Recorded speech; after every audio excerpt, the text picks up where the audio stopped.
Alright guys, Lefty Lucy here, and I hope you're ready for the update to my Stamina DK tank build, because it's time to unveil the new Deadly Fortress build for ESO's Update 1.7 version 2.1.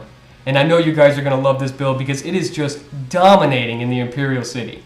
It's working so well that I've even convinced other people who don't usually play like this to just try it out. And I've converted them to this build style. So don't be surprised when you see a lot of people running similar builds even on other classes. The Deadly Fortress build will bring you high damage, very high healing, and insanely high damage mitigation. You guys probably already know that I've been running heavy armor since beta, and I'm happy to tell you that heavy armor has never been better than it is in Update 2.1.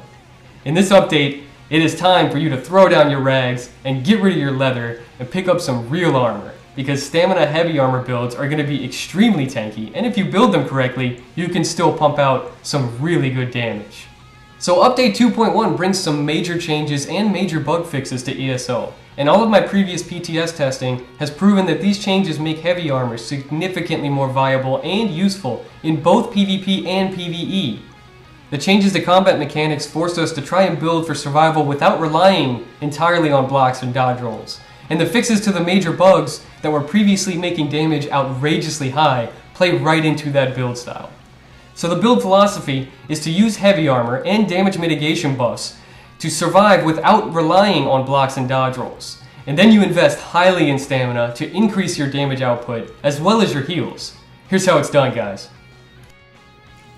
So the recommended race is Imperial, but if you don't have Imperial, Orc, Red Guard, Wood Elf, and Dark Elf are still good choices. And then I recommend putting all of your points into stamina. Forget about your health and your magicka, because we're going to do some other things with the build that are still going to give us really high health. Look at that, 30k health with 34k stamina. And it's a little better when we switch weapons too. Still got 30k health, and now we have 35k stamina.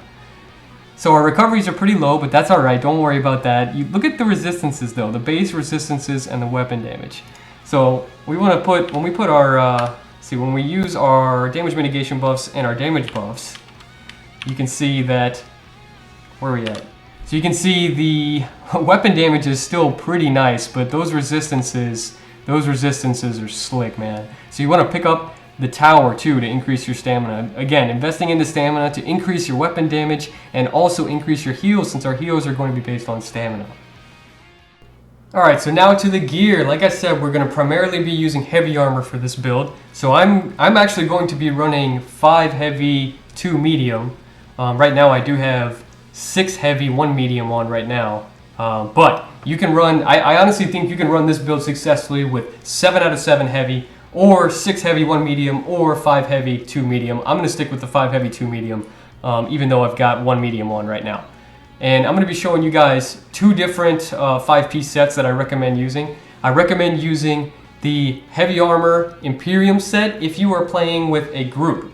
This set gives you a damage shield, and it gives everyone else around you a damage shield. It has a cooldown of 15 seconds. The shield lasts 8 seconds. It's really nice in those fights when you're with a group, and it's also really nice in PvE, so you can help everyone out. Help out the healer by giving everyone a damage shield. It's really nice. Now, if you are playing by yourself, then I recommend using the Black Rose set. This one's going to give you even more stamina. So it's got health, stamina, stamina. So your damage is going to be higher, your heals are going to be higher.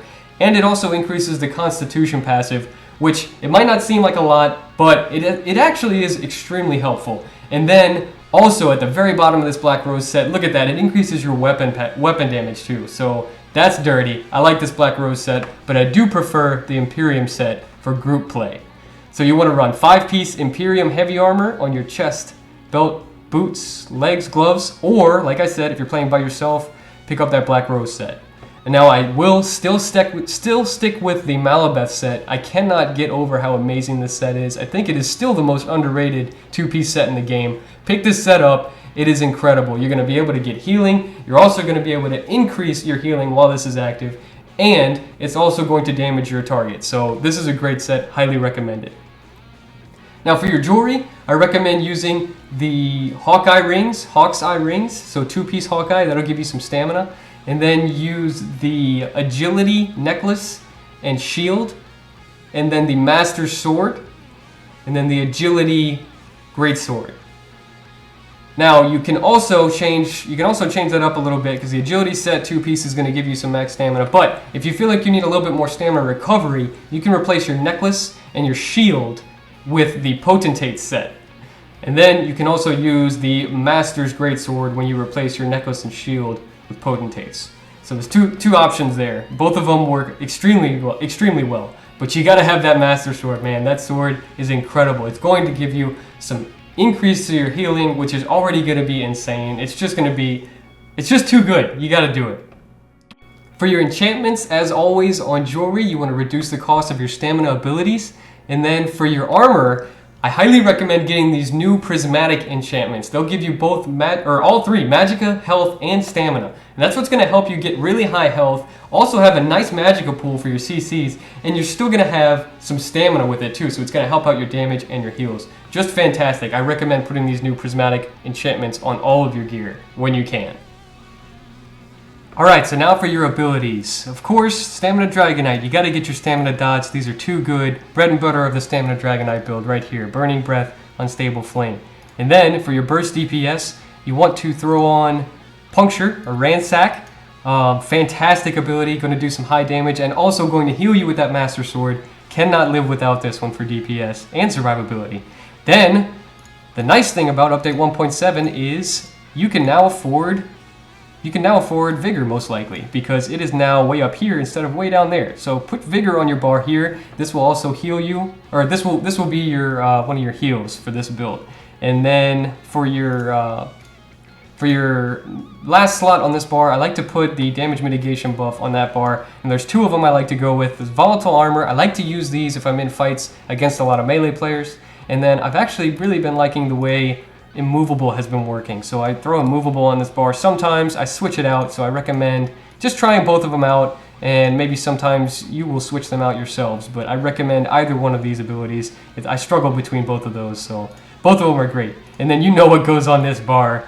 You know it. Put that shit on there. Alright, for the two-hand bar. For your two-hand bar, you gotta get your crit rush, you gotta have your gap closer there. I do like to have my CC on this bar, so I'll use Petrify for my CC. Back to your two-hand skills. So you gotta have Rally for your heals, and then you gotta have Executioner in this update. With the reduction to damage overall, I feel like it's almost vital to have a finisher in this update.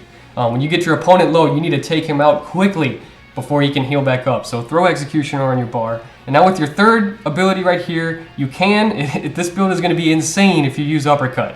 The DPS that Uppercut offers is out of control, but I personally don't particularly care for that one. I honestly have the opinion that this one should be bashable still.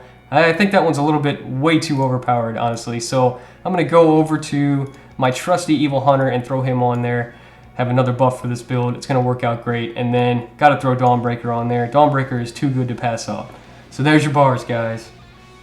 So real quick, we'll wrap it up with the champion points. I'll just touch on the most important ones here. So you want to get Shield Expert. So you want to have 75 points into the steed. I threw 35 into Spell Shield and 40 into Block Expertise just to avoid some diminishing returns. These other two, kind of whatever. For the tower, you want to throw... I like getting around 8% in Warlord. And I also like investing some into the Bashing Focus because I do use my Animation Cancel Light Attack skill Bashes. And then you also want to throw some into Mooncalf to get some recovery. I like Tenacity. I was just kind of messing around with it. You can honestly put 30 into Mooncalf and you'd be fine. I just don't like the diminishing returns. And then you can throw the rest of your points into Tumbling to reduce the cost of your dodge roll and your block free. For the Apprentice, you want to throw 35. I like 35. I like the 12% here for increasing your healing. And then you want to throw 30 into this tree to get this passive. And I like the Blade Expert. Again, we're going to be doing those animation cancels, so that's going to be really nice. And then the rest, you want to throw into Mighty to increase your physical damage. Now that about does it, guys. So I want to thank you guys for watching, and I hope you enjoy the build. I know you will. It's going to be fantastic. I'll see you around, guys.